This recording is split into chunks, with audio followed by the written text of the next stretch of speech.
भैया कहता था कि मैं पूरे हिंदुस्तान में ट्रेनों में चाय बेचता था। चाय बेचते बेचते उसको तजर्बा आया, उसने पूरे हिंदुस्तान की ट्रेन ही बेच डाली। को पढ़ने लिखने का अधिकार था, उन लोगों ने गीता और पुराण लिख डाली, और जिन लोगों को पढ़ने लिखने का अधिकार नहीं था उन लोगों ने भारत का संविधान लिख डाला। बुंदेलखंड राज्य बनाओ और बुंदेलखंड में कैंसर अस्पताल बनाई जाए, बुंदेलखंड में, जिससे हमारे गरीब तबके के लोग जो यहाँ से काफी संख्या में दिल्ली और बंबई जाते हैं, अगर बुंदेलखंड राज्य बनेगा, चाहे महोबा बने, चाहे आपका झांसी जिला बने, तो यहाँ जो है गरीबों को यहाँ डीएम भी मिलेगा, पीएम और सीएम भी मिलेगा, और यहाँ एक हाई कोर्ट भी होगा। मानवता का संदेश देने वाले तथागत गौतम बुद्ध को नमन करता हूँ। सर्वप्रथम शिक्षा की ज्योति जलाने वाले मसीहा काशी मालिक समाज में जन्मे महात्मा फुले एवं माता सावित्री बाई फुले को नमन करता हूँ। सर्वप्रथम भारत का सफाई अभियान चलाया धोबी दिवाकर समाज में जन्मे संत गाडगे बाबा को नमन करता हूँ। सर्वप्रथम बहुजनों के नायक गूंगों को जवाब देने वाले डॉक्टर बी.आर. अम्बेडकर साहब को नमन करता हूँ। बहुजनों के नायक मानवर कांशीराम साहब को नमन करता हूँ तथा महिलाओं के बदन पे कपड़ा ढकने वाले मसीहा टीपू सुल्तान को नमन करता हूँ तथा रेखवार समाज की वीरांगना फूलन देवी जी को नमन करता हूँ तथा तमाम महापुरुष पैदा हुए सभी जाति वर्ग में, जैसे हमारे पाल समाज की इंदौर की रानी अहिल्याबाई होलकर को नमन करता हूँ। तमाम महापुरुष हैं, अगर उनका नाम लिया जाए तो कम पड़ जाएगा, लेकिन ये पिछड़े वर्ग का इतिहास कम नहीं पड़ेगा साथियों। तो मैं आप लोगों के बीच में एक कार्यक्रम लगाया है जिसका मैंने नाम रखा था बुंदेलखंड राज्य बनाओ और बुंदेलखंड में कैंसर अस्पताल बनाई जाए, बुंदेलखंड में, जिससे हमारे गरीब तबके के लोग जो यहाँ से काफी संख्या में दिल्ली और बंबई जाते हैं, अगर बुंदेलखंड राज्य बनेगा, चाहे महोबा बने, चाहे आपका झांसी जिला बने, तो यहाँ जो है गरीबों को यहाँ डीएम भी मिलेगा, पीएम और सीएम भी मिलेगा, और यहाँ एक हाई कोर्ट भी होगा। ये मुद्दा को लेकर के मैं आप लोगों के बीच में आया साथियों। तो साथियों, जिन लोगों को पढ़ने लिखने का अधिकार था उन लोगों ने गीता और पुराण लिख डाली, और जिन लोगों को पढ़ने लिखने का अधिकार नहीं था उन लोगों ने भारत का संविधान लिख डाला। साथियों, जिन लोगों को पढ़ने लिखने का अधिकार था उन लोगों ने गीता और पुराण लिख डाली, और जिन लोगों को पढ़ने लिखने का अधिकार नहीं था उन्होंने भारत का संविधान लिख डाला। साथियों, मैं बता देना चाहता हूँ 2014 के पहले देश का बहरूपिया कहता था कि मैं पूरे हिंदुस्तान में ट्रेनों में चाय बेचता था। चाय बेचते बेचते उसको तजर्बा आया, उसने पूरे हिंदुस्तान की ट्रेन ही बेच डाली, पूरे हिंदुस्तान की ट्रेन ही बेच डाली। साथियों, मैं बता देना चाहता हूँ लोहा दिया लोहार को, लोहार ने हथौड़ा बना दिया, और सोना दिया सुनार को, सुनार ने पायल बना दिया, और 2014 और 2024 में वोट दिया अपने मोदी जी को तो उसने कटोरा थमा दिया। साथियों, मेरा नाम रमेश चंद्र निषाद है, और मैं बार बार कहता हूँ कि ऊपर अल्लाह और बीच में मल्लाह, और बीजेपी के लोग फालतू में मचा रहे हैं हल्ला, और बीजेपी के लोग फालतू में मचा रहे हैं हल्ला। बीजेपी के लोगों ने और भी बड़ी पार्टियों के लोगों ने मछुआरा जाति के लोगों से जब पंगा लिया है, तो इस मछुआरा जाति के लोगों ने उन्हें नंगा किया है। जैसे से 2024 में गलती से वो बन गई सरकार, नहीं तो मैंने लोगों ने मिलकर के इंडिया गठबंधन बनाया था, इंडिया गठबंधन की सरकार बनती, और इंडिया गठबंधन में हमारे सारे जो साथी जितने हैं जिन्होंने भागीदारी न्याय मोर्चा बनाया है, इस कार्यक्रम में हमारे मुख्य अतिथि आदरणीय बाबूराम पाल जी यहाँ विराजमान हैं, उनके लिए भी आप लोग जोरदार तालियां बजाइए जिन्होंने आपके लिए इतना समय दिया। इस कार्यक्रम के मुख्य अतिथि आदरणीय सुभाष कश्यप जी जिन्होंने आपको यह समय दिया। इस कार्यक्रम में विराजमान हमारे सरजीत सिंह खंडसाल जी विराजमान हैं, जिनकी पार्टी है अपना दल अपनी जिंदगी और इसी से होगा सबका हल। हमारे बीच में आदरणीय रामधनी बिंद जी जिनकी पार्टी है भारतीय मानव समाज पार्टी। किसी कारणवश पूर्व सांसद राजकुमार सैनी जी नहीं आ पाए हैं, जिनकी पार्टी लोकतंत्र सुरक्षा पार्टी है, उसका भी मैं राष्ट्रीय संयोजक हूँ और मध्य प्रदेश से प्रदेश अध्यक्ष हूँ। इसके अलावा भी मैं वीर फूलन देवी जन संगठन का संस्थापक हूँ और मैंने ये संगठन बनाया है। इसके अलावा भी मैं जब तब संगठन ठगी पीड़ित परिवार का मैं राष्ट्रीय महासचिव हूँ, जो पूरी दुनिया में मदन लाल आजाद और हम मिलकर के जैसे सहारा इंडिया का पैसा, साई का पैसा, पंच का पैसा, ऐसी 3 लाख कंपनियों में पैसा फंसा है। ये मुद्दा मदन लाल आजाद और रमेश चंद्र निषाद पूर्वांचल से लेकर पश्चिम तक और कन्याकुमारी से दिल्ली तक की लड़ाई ये संगठन लड़ रहा है। आज मैं कहना चाहता हूँ यहाँ के मछुआरा जाति के लोगों से, आप लोगों को हिस्सा ऐसे शायद मेरे अंदाज से मिलने वाला नहीं है। मैं आपको कहना चाहता हूँ अगर हिस्सा चाहिए तो आपको मछुआरा जाति के लोग और अन्य जाति के लोग जितने भी हमारे पिछड़े वर्ग के लोग हैं, सारे लोग जब तक एक मंच पे खड़े नहीं होंगे और अपने पिछड़े वर्ग की बात नहीं मानेंगे तब तक तुम्हारा भला होने वाला नहीं है।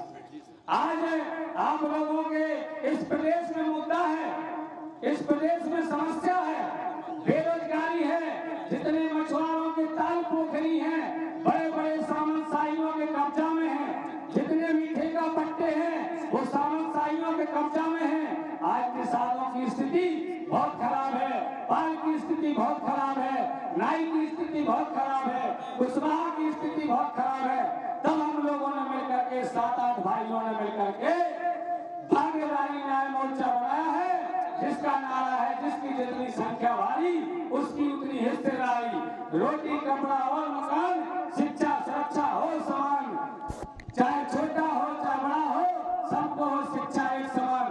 तो हम लोग चाहते हैं ये फरुओं की सरकार, ये बैरूपियों की सरकार जो वर्तमान में आपको ठग रही है, आप लोग सोच रहे हो ये सरकार हमें 5 किलो गेहूं देती है तो गलत फहमी में हो आप लोग सोच रहे हो ये सरकार आप लोगों को 3 महीने में 6,000 रुपया देता है तो गलत फहमी में हो आप लोग। आपका पैसा ये सरकार नहीं लौटा रही है।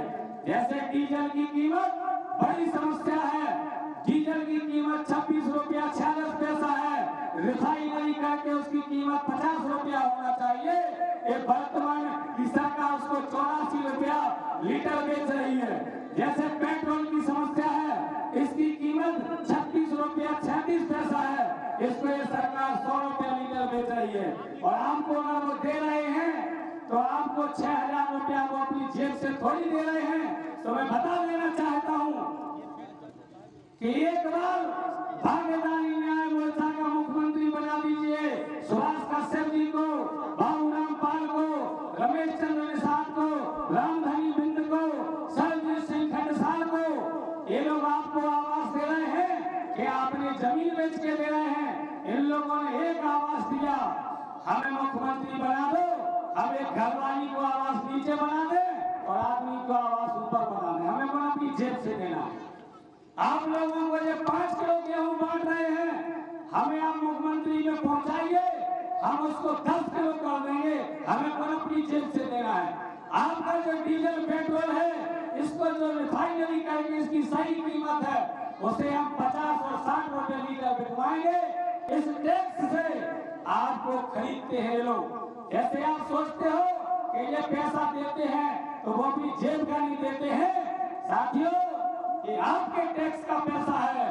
जैसे पेट्रोल टैक्स, टोल टैक्स, आपके रोड टैक्स, बिल्डिंग टैक्स, पानी टैक्स, लाइट टैक्स, चलने का टैक्स, हंगने का भी टैक्स ये लोग ले रहे हैं। इनको मिला करके आपको ये कुछ नहीं दे रहे हैं। आज सबसे बड़ी समस्या है भारत में, आपके घरों में जो बिजली लगी है, इसके पहले 2014 के पहले बिजली जो है वही थी और इससे बड़ा बल्ब था जिसको 100 वाट का यूज किया जाता था, लेकिन उसका बिल 100 रुपया से 150 रुपया से ज्यादा नहीं आता है। इस सरकार ने जब से 2014 में बैठी, इस सरकार ने स्पीड वाले मीटर लगा दिए हैं और जब मीटर की क्षमता 1 किलोवाट थी, इसकी क्षमता 2 किलोवाट कर दी। इस सरकार ने आपके साथ लुटाई कर रही है और आप इसी को पसंद कर रहे हैं। अगर आपका 2 किलोवाट का है मीटर, तो सरकार को एक व्यवस्था बनाना चाहिए कि 2 किलोवाट से ज्यादा बिजली पे लोड पड़े और तत्काल मीटर को कट मार जाना चाहिए, लेकिन वो इतनी स्पीड में भागता है, आपका 200 की जगह 2000 रुपया महीना बिल आ रहा है। ये बहुत बड़ी समस्या है। किसानों के ऊपर जो बोलते नहीं है, ये डाकू दिल्ली और लखनऊ में बोलते हैं, कावड़ ला दो निशान कुशवाहा पालो, हम तुम्हें हवाई जहाज से फूल जरूर बरसाएंगे। तो मैं कहना चाहता हूँ इन डाकुओं को इस मंच के माध्यम से कि आपके साथ 2014 के पहले ये खाद की बोरी 50 किलो की होती थी और जब से इन डाकुओं की सरकार बैठी ये 45 किलो की हो गई और इसका रेट भी बढ़ गया है। ये आपके साथ छलावा है।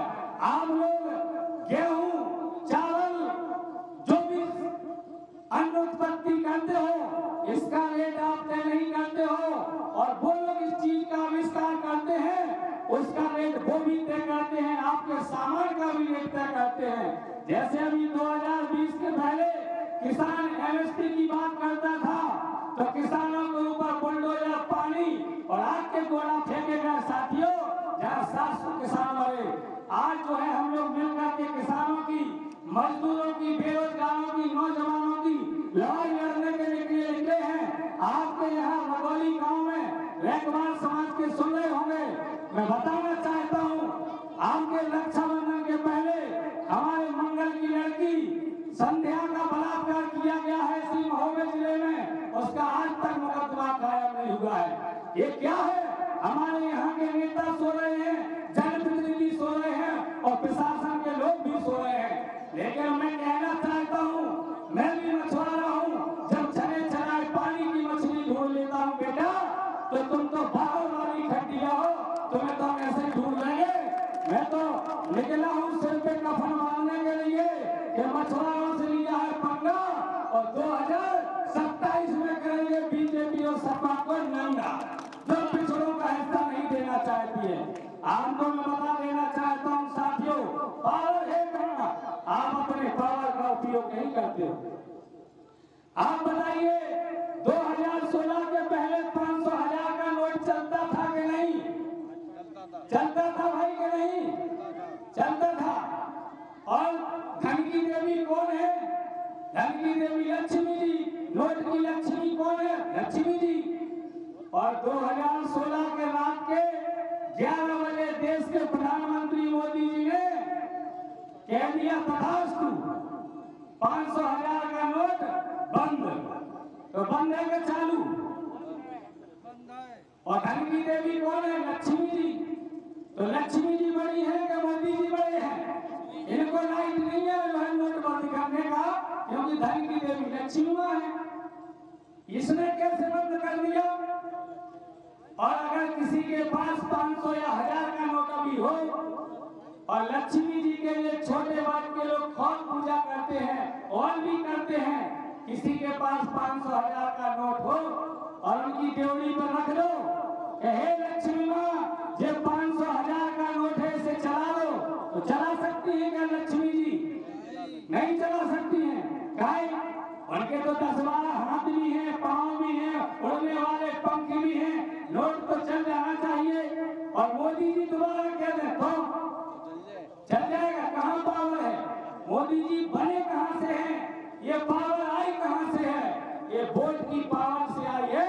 ये शक्ति आप हमारे बाबूराम पाल को दे दो और जब से प्रधानमंत्री और मुख्यमंत्री बन जाएंगे, ये दिल्ली से कह देंगे तथास्तु, रैकवार समाज के तो हो जाए कि नहीं हुई है? हो जाएगी। आज हमारे सुभाष कश्यप जी मुख्यमंत्री बन जाए उत्तर प्रदेश के और ये कह देंगे तथास्तु, यहाँ हनुमान जी का रोड है, इधर से 4 लाइन करने तो कर जाए कि नहीं करे? कहाँ पावर है? हमारे रामधनी बिंद जी मुख्यमंत्री बन जाए और कह देंगे इस गांव में 8 पास के बच्चा बच्ची है, डीएम एसपी तो नहीं बन सकते हैं, चपरासी बन जाओ, कह दे तथास्तु, तो हो जाए कि नहीं? कहाँ पावर है? वोट में। वोट तो आपके पिछड़े वर्ग के लोग शराब में देते हो, ब्लाउज में देते हो, साड़ी में देते हो, गोश में देते हो। जब तक आप अपने वोट की ताकत नहीं समझोगे, अपनी बेटी की ताकत नहीं समझोगे, तो मैं कुछ मिलने वाला नहीं है। मैं दावे से कह रहा हूं, अभी 2017 के पहले जो उत्तर प्रदेश का मुख्यमंत्री योगी आदित्यनाथ बैठा है, ये कहाँ का महंत था? ये अपने बाप के मंदिर पर मच्छिंदर लाल निषाद के मठ पे महंत था। और वह अगर देवताओं में शक्ति होती तो वहीं से योगी जी कह देते तथास्तु, डीएम एसपी बन जाए, 5 किलो गेहूं मिल जाए, सिलेंडर फ्री हो जाए, तो हो सकता था का? नहीं हो सकता है।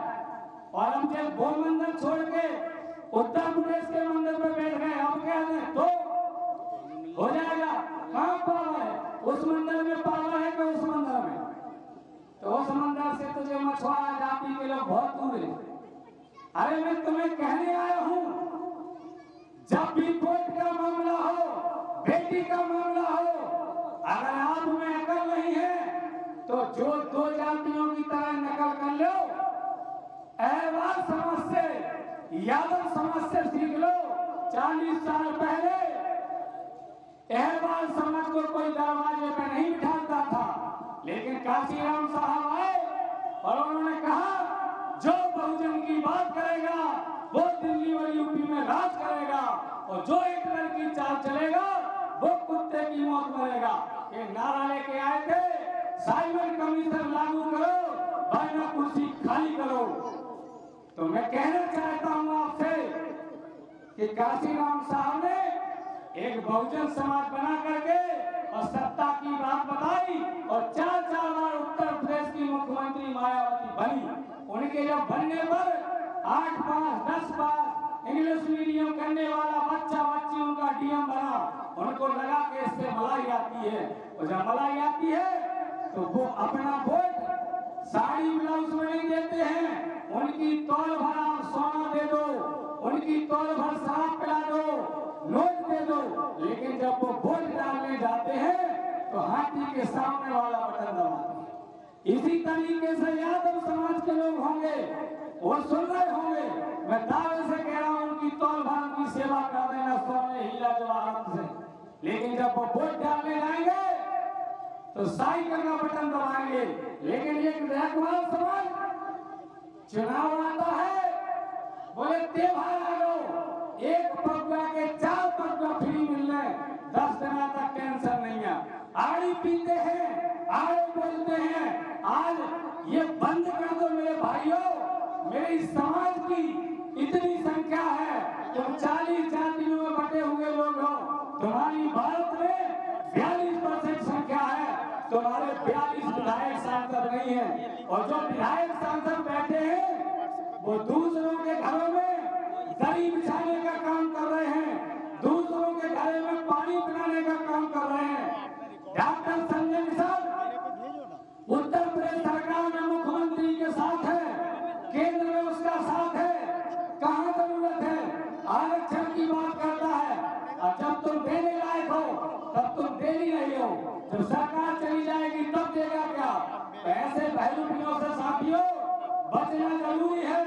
ये रमेश चंद्र निषाद तुमसे कहने आया, मैं भी भाजपा और समाजवादी पार्टी में चला जाता, लेकिन मैं तो मंत्री बन जाता, लेकिन मुझसे गरीब छुड़ाते वो लोग, पानी भरवाते वो लोग, और जब गांव में आता तो आपके पीछे पीछे दरोगा एसपीडीएम पुई पुई करके घूमता, आपको लगता मेरा मंत्री आ गया है। अब तो जो तालाब में बापई को हो जाए, जो पहाड़ मोड़ा हो जाए, दिमाग हटा लो।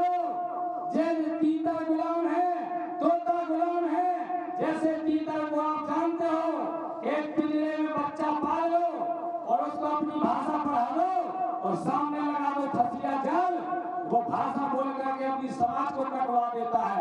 ऐसे ही उत्तर प्रदेश का संजय निषाद तीतर गुलाम बन के बोल बोल के समाज को ठगने का काम कर रहा है, आरक्षण की बात नहीं करता है।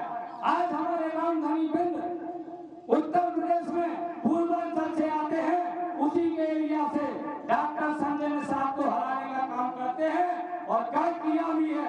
अभी भी देख लो चुनाव में 2 टिकट मांगे थे, एक भी टिकट भाजपा ने दिया। अब आपको विकल्प चुनना है, या तो सुभाष कश्यप हमारे साथ है, रामधनी बिंद साथ है, रमेश चंद्र निषाद साथ है, राजकुमार सैनी जी साथ है, आपके बाबूराम पाल जी साथ में है। अरे तुम्हारे पास तो हरी भरी बगिया आज भी है और तुम एक नहीं हो पा रहे हो। तो मैं साथियों कहना चाहता हूं कि आप लोग अगर अकल नहीं लगाओगे तो दावे से कह रहा हूं कि मारे जाओगे, मारे जाओगे, मारे जाओगे। इसी बात के साथ मैं अपनी वाणी को विराम देता हूं। आप लोग यहाँ आए इसके लिए बहुत बहुत धन्यवाद। बातें तो बहुत सारी थी, लेकिन लास्ट बात कह देना चाहता हूं, जुल्मी कितना जुल्म करेगा सत्ता के हथियारों से। अब पत्ता पत्ता डोल रहा है भागीदारी के न्याय के मोर्चा के नारों से। जुल्मी कितना जुल्म करेगा सत्ता के हथियारों से, अब पत्ता पत्ता डोल रहा है भागीदारी के न्याय के मोर्चा के नारों से। लास्ट बात कह देना चाहता हूं, ऊपर अल्लाह और बीच में रमेश चंद्र निषाद मल्ला और भाजपा के लोग फालतू में मचा रहे हैं हल्ला। जय भीम, नमो बुद्धाय।